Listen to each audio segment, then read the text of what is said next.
Senang sekali rasanya Ani bisa menjumpai teman-teman semua untuk belajar bersama. Hari ini kita akan bersama-sama membahas tema lingkunganku dan subtema rumah.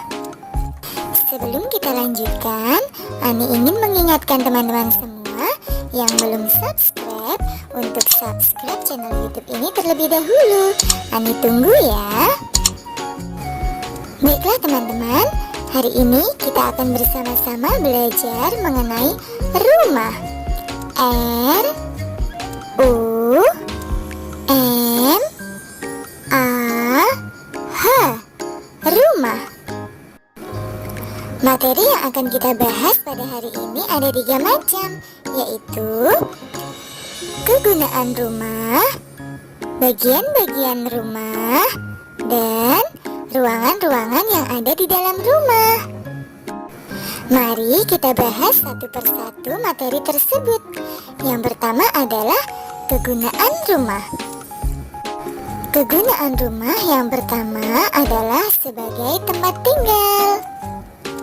Yang kedua, sebagai tempat berteduh dari panas dan hujan. Yang ketiga, sebagai tempat berlindung dari bencana alam dan binatang buas.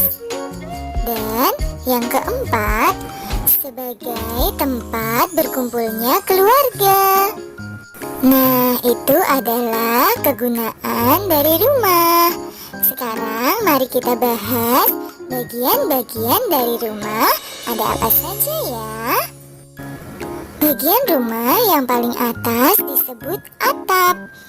Atap sebagai penutup sebuah bangunan yang berfungsi untuk melindungi apapun yang ada di dalam rumah dari teriknya sinar matahari dan hujan. Bagian rumah yang kedua adalah dinding. Dinding sebagai penyokong atap. Bagian dari rumah yang ketiga adalah pintu. Pintu berguna sebagai tempat keluar dan masuknya orang-orang yang ada di dalam rumah tersebut. Bagian rumah yang berikutnya adalah jendela. Jendela berfungsi sebagai tempat keluar masuknya udara. Bagian rumah yang terakhir adalah lantai. Nah, itu tadi bagian-bagian dari rumah. Mari kita ulang satu persatu bagian-bagian dari rumah.